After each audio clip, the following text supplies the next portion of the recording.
Et c'est l'heure du grand témoin de l'actualité. Son nom, eh bien, c'est Khadija. Khadija, la combattante. Bonjour. Bonjour. En 2017, vous avez porté plainte, on est à la suite de ce sujet, au commissariat de Limoges contre votre conjoint pour actes de violence et de barbarie accompagnés de viol. Oui. Seulement, c'est en septembre 2020 que vous apprenez dans le journal la tenue de votre procès, sans vous, vous n'avez pas été informé. Votre conjoint est donc condamné pour 8 ans et acquitté pour les faits de viol. Il ne fera pas appel. Comment d'abord est-il possible que vous n'ayez pas eu connaissance de la tenue de votre propre procès ? C'est ce que je me suis dit à l'instant même où j'ai reçu la notification, vous savez, sur mon téléphone. Parce que je tiens à le dire, en fait, j'ai appris mon propre procès dans la presse locale, en fait. J'étais assise chez moi et puis je vois ouverture d'un procès aux assises. Donc j'ai su que c'était moi. Donc aussitôt, j'ai appelé en fait le parquet de Limoges directement. Donc je suis tombée sur la greffière. Donc suite à ça, du coup, j'ai su qu'on était en train de gérer ma vie, mon procès, sans moi en fait. Qu'est-ce qui s'est passé techniquement en fait ? Une erreur de convocation en fait, tout simplement.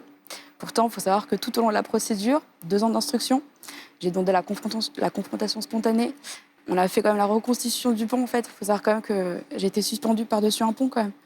Donc, j'ai vécu tellement de choses atroces au fur et à mesure, en fait, du temps, que moi-même, je ne comprends pas pourquoi, en France, on n'arrive à pas convoquer une victime.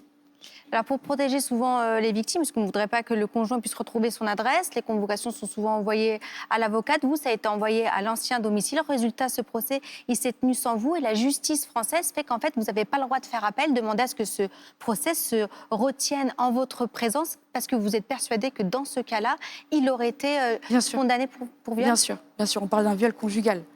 Vous voyez ? Donc oui, mon dossier est en béton, j'ai pu dénoncer. J'ai trop prouvé à la justice, en fait, vraiment. Donc, j'ai vu un médecin légiste. C'est vraiment un meurtrier, vous voyez ?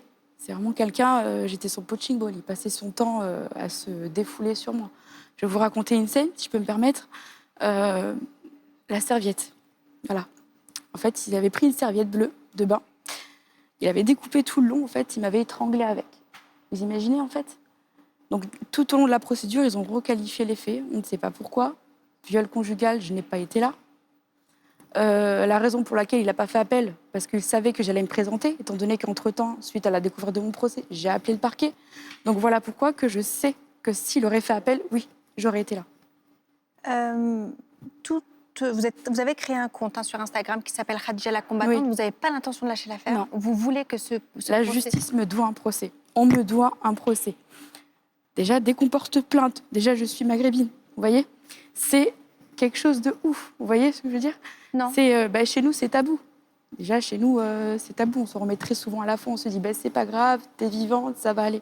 Vous voyez, moi, j'avais ce besoin de prouver d'une que j'étais pas folle, que j'étais sous emprise, qu'il m'a violée quand même et qu'il a voulu me tuer. Vous voyez, donc en fait, moi, j'ai tout fait en fait dans les règles. Vraiment, j'ai porté plainte. C'était le début de mon combat.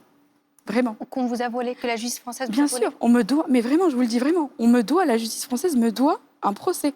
On ne peut pas me laisser comme ça errer dans les rues, vous imaginez ? À chaque fois qu'on attend quelque chose dans la Cour de cassation, ils reconnaissent l'erreur. La Cour de cassation de Paris a reconnu l'erreur de convocation, mais on me dit, c'est pas grave, prenez vos dommages et intérêts. Vous imaginez ? C'est moi la criminelle, en fait. Non, je veux mon procès, en fait. On me doit un procès. Vous faites connaître votre combat et à chaque fois, comme aujourd'hui, vous arrivez masqué. Vous dites que... Parce que je suis une proie vivante. Je sais que moi, je sais que... une proie vivante. Bien sûr. Je sais que Khalid, dans sa prison, il nourrit sa haine. Vous voyez ? Voilà, il y a quelques mois de ça, il a rencontré un expert psychiatre dans sa cellule où il dit verbalement qu'il avait encore des envies de meurtre à mon encontre. D'où le fait que je me dois de me battre pour moi, en fait, mais aussi pour les autres femmes.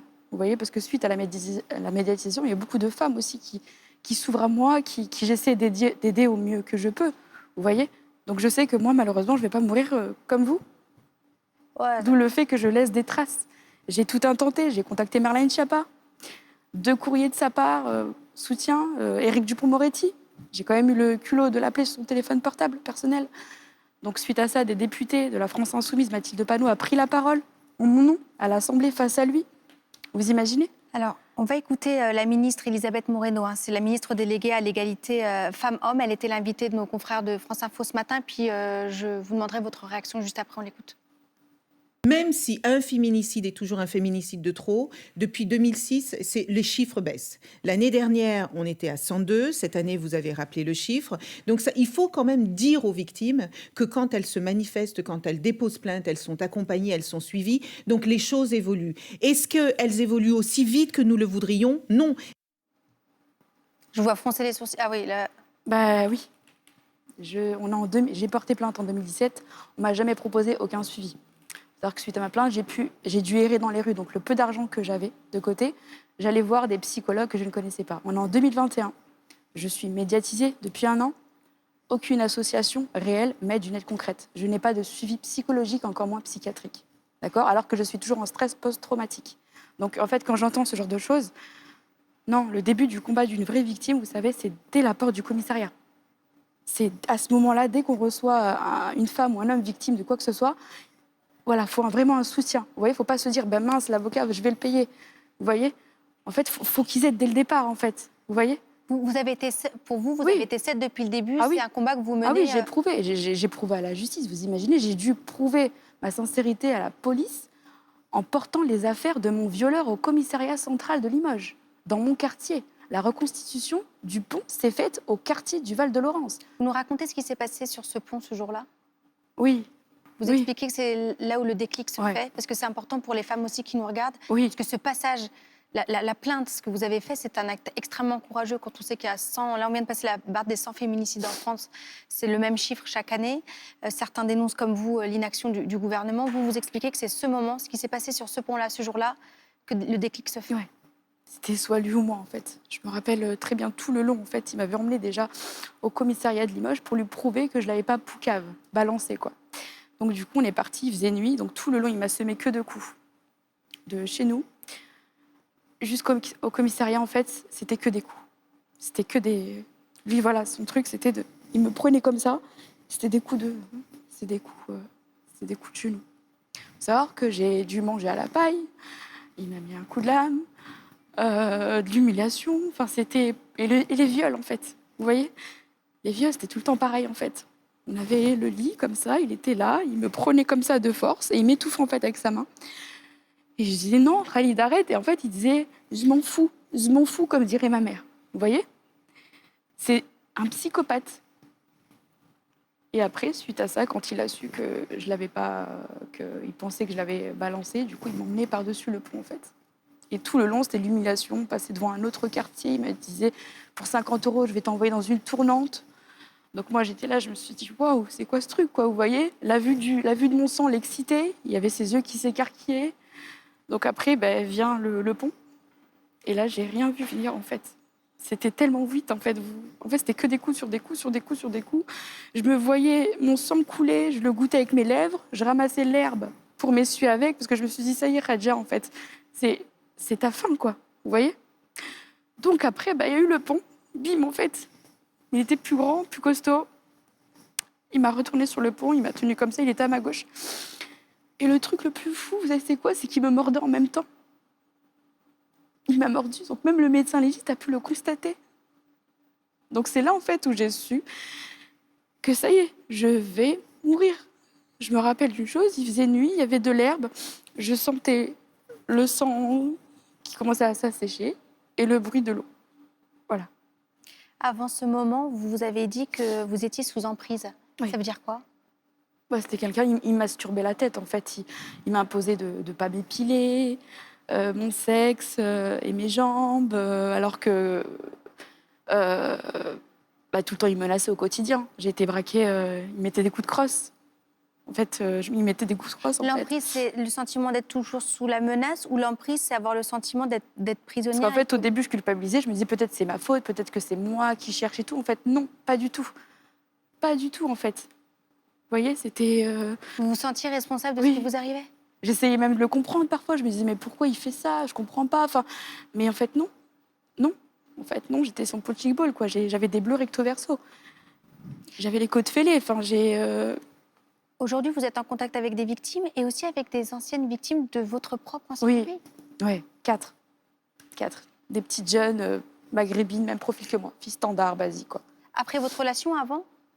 Du coup, avant quand on n'était pas Des histoires ensemble, de et même violence déjà. après, parce qu'il faut savoir que jusqu'à maintenant, il exerce des pressions, en fait, pour que je puisse sympathiser avec certaines victimes, pour que je puisse les rencontrer sur Paris ou Limoges. Si vous aviez un message à faire passer au ministre de la Justice, quel est ce message? On me doit un procès. Je souhaiterais le rencontrer. Je pense qu'il est grand temps qu'on me considère. Vous voyez, je vis pas. C'est ça la réalité, en fait. Je ne vis pas, en fait. J'ai peur. J'ai peur. C'est pour ça que j'entends, en fait. Ça fait depuis 1 an, vous imaginez, que j'harcèle tout le monde, en fait, pour trouver une solution. On me doit un procès. Je veux retrouver ma dignité. Vous imaginez, j'ai dû prouver tout ça, même l'effort physique, sans compter les aléas du quotidien. Mais vous imaginez, pour qu'à la fin, je me manifeste et on me dit, madame, ben, c'est pas grave, prenez votre argent. Mais je vais faire quoi avec cet argent? Puis même, il faut qu'ils cessent d'assimiler les victimes aux dommages et intérêts. Vous voyez, je ne vais pas vivre en cavale, en fait. D'où le fait que maintenant, je veux mon procès. Effectivement, on a intenté, de toute façon, Maître Rongier et moi-même, du coup, devant le Conseil supérieur de la magistrature, parce qu'il faut que chaque personne qui était à mon propre procès reconnaisse et assume leur faute. Vous voyez? Et après, effectivement, il y aura devant la Cour européenne et puis après, la responsabilité d'État. Mais là, dans l'immédiat, je veux rencontrer M. Eric. Mais vraiment, c'est viscéral, il faut qu'on me trouve une solution. Je ne veux pas que, vous savez, là, on est en train de regarder, nous toutes, je ne veux pas qu'un jour, on me compte parmi eux. Vous voyez, faut pas qu'on me compte, en fait. Je suis là, je me bats au quotidien. Je pense que je mérite un procès. Je mérite un procès, je vous assure, je mérite un procès.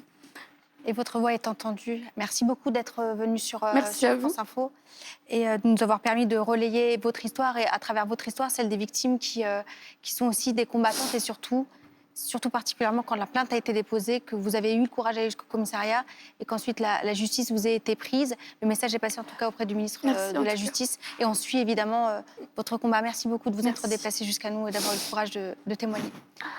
On reste ensemble, c'est la météo et on se retrouve pour une nouvelle édition. À tout de suite.